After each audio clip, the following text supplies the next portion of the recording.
Hi guys, welcome back to the channel. FPL Consult here, and today we're going to take a look at my Game Week 24 transfer plan. So I'm going to show you guys what I plan to do with my one free transfer and 2.1 million in the bank. Hopefully you guys enjoy this video, and if you do, please drop a like and also subscribe as well if you are new around here. So for Game Week 24, this is how my team is looking like without any changes made. I have 3 yellow flags. So Anthony Gordon came off at half time against Luton Town, right? And of course he did not complete the game. He left the stadium with a brace as well around his ankle. So basically the speculation is that he twisted his ankle. Eddie Howe has not given any update as to how serious it is, but I feel like by the looks of it, right, we will get an update from Eddie Howe closer to the Game Week 24 deadline, but by the looks of it, I think I have to remove him. And there is a player that I'm really eyeing up for Game Week 24 and double Game Week 25. So that would be a bit of a spoiler, but I think Anthony Gordon would be a good excuse to remove and thereafter bring in this player that I intend to. So on the bench also I have Konza, who is also yellow flagged. He plays Manchester United at home, but his injury is to his knee and it seems as if it is very serious and it could keep him out for quite a while. For Game Week 24, I don't feel like I need to deal with him immediately because my backline as it is of Porro, Trent and Walker is perfectly fine, and all of them are playing at home as well. I don't think there's a need for me to deal with Konza now, but come Game Week 26, I think I do have to deal with him. So he won't be a transfer out this week, but sooner rather than later I will remove him. And then there's Taylor from Burnley, who has been yellow flagged for quite a while now. And of course, by the time he comes back, hopefully in Game Week 26, I think if he comes back in time, I may play him. If not, that's another player that I may have to deal with then as well. So loads of flags here. Again, Konza and Taylor aren't flags I need to deal with immediately. Gordon, I feel like I can remove, but of course, there's Pascal Gross on the bench. I can start Pascal Gross, who did pretty well, and I did start him in Game Week 23 for his 11-pointer. I can start him against Tottenham, but the issue and the difference I feel with this Tottenham game as opposed to the game that they just played over the weekend against Crystal Palace is that I don't foresee a situation where Pascal Gross would be so brave as to venture forward so much like he did against Crystal Palace and do the same thing against Spurs, because basically Spurs are so attacking that I think him actually playing as a centre mid has to be slightly more defensive to cover that threat. So because of that, I think Pascal Gross plays a more defensive role given this Tottenham game, and therefore I don't think he is as attacking as he was against Crystal Palace, so I'm not super confident to start him in place of whoever I intend to bring in for Gordon. So again, I intend to use this one free transfer on Gordon. And aside from that, after I make the transfer, I think the rest of the team would look pretty good. They don't come off as players to me that I need to remove or deal with immediately. Dubravka in goal. Newcastle haven't been the strongest defensively, but Nottingham Forest away, I'll take my chances, and it's definitely better than Areola playing Arsenal at home. And then at the back line, it's Porro, Trent, and Walker. So the issue with Porro is that he hasn't been performing super well. Spurs generally don't keep a lot of clean sheets, so the majority of his returns has been coming from assist or attacking returns. But of course, Maddison coming back into the team just means that Porro is off some set pieces, and that of course has hurt his points potential as we've seen of late. So the issue with him is that I don't think he's a player I can spend transfers on, because aside from the fact that he's off of set pieces, he just comes off to me as still a rather attacking player that I don't really have transfers that I can deal with him now. I have other issues I need to. So it's more of an issue of being stuck with him for now. And maybe in Game Week 26 when he blanks, if I do have free transfers, then I can deal with him. For Trent Alexander-Arnold, he plays Burnley at home. He did come off slightly early against Arsenal. There is some speculation, maybe it's a tactical change or whether he was not playing that well, but I do think like against Burnley he will start, and of course I'll take my chances that he keeps a clean sheet there and gets attacking returns.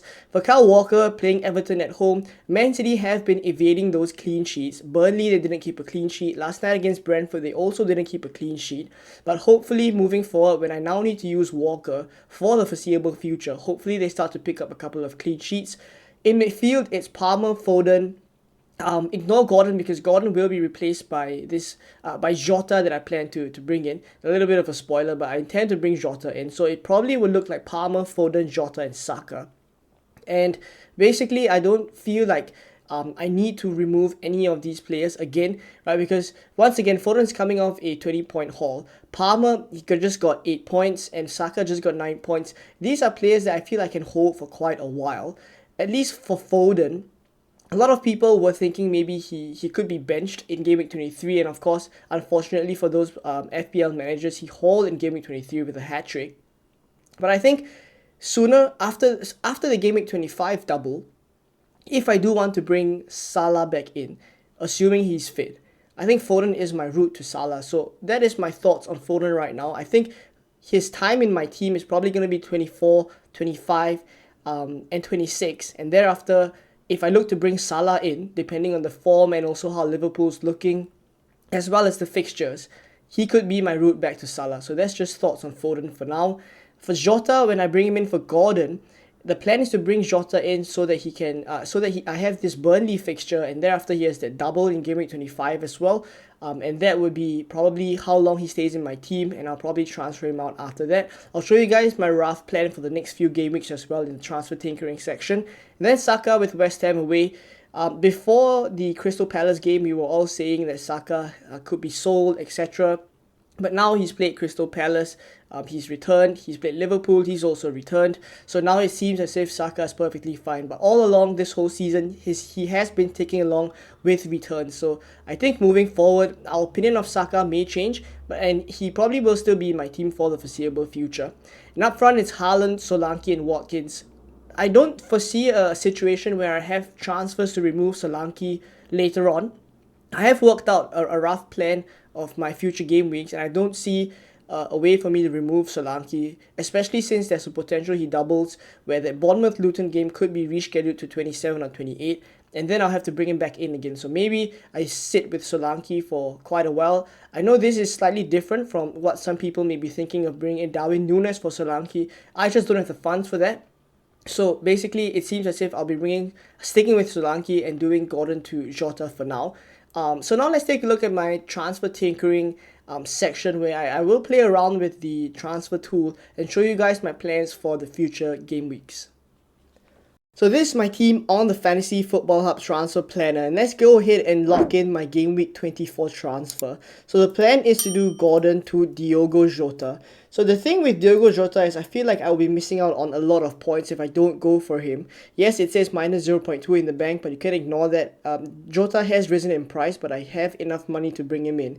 The system just has not updated it yet. But basically, if I bring Diogo Jota in, I will have coverage of a Liverpool attacker for this double game week in Game Week 25. They play Luton and Brentford at home, and you see 10.5 predicted points for Jota there. So I feel like I will be missing out on a lot of points for Jota, especially now in 24 against Burnley, and then in the double game week 25 as well. So definitely going to bring a Liverpool attacker in. So after I make this transfer, I'm likely going to line up with something like this. So it's Dubravka in goal, Trent, Porro, Walker, Saka, Foden, Palmer, and Jota as my midfielders, and then Watkins, Haaland, and Solanke up front. So moving forward into Game Week 25 now, I probably will bench Palmer against Manchester City and start Pascal Gross, who has Sheffield away. And then in terms of doublers, I will have 5 doublers in Game Week 25. It's Walker, Foden, and Haaland as the Man City triple up for their double game week. And then Trent Alexander-Arnold and also Diogo Jota as my Liverpool double ups for this double game week. So 5 doublers. And then the fixtures for the other players are also really good. It's Dubravka, who has Bournemouth at home, Porro with Wolves at home, Pascal Gross has Sheffield away, Saka has Burnley, and up front, Watkins has Fulham, and Solanke has Newcastle. So out of all the single game week players that I've just listed, Solanke is the only one with a difficult fixture, but as I've mentioned, I don't think I have transfers to deal with him. So I want to roll the transfer in Game Week 25. So I'm not going to use it here.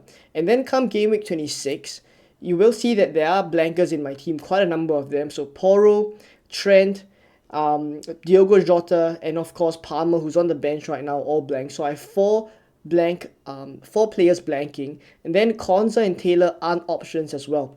So basically I have 6 outfielders that are all unable to play. So my 2 free transfers in Game Week 26 are likely to look something like this. I'm going to sell Jota here for Pedro Neto, right? If Huang is back in time, maybe Huang, right? But Pedro Neto for now is in my thinking. He has Sheffield at home in Game Week 26. And then after that, I'll probably sell Trent as well. This is also likely the time that I would want to have funds in the bank to prepare to bring Salah back in if I need to.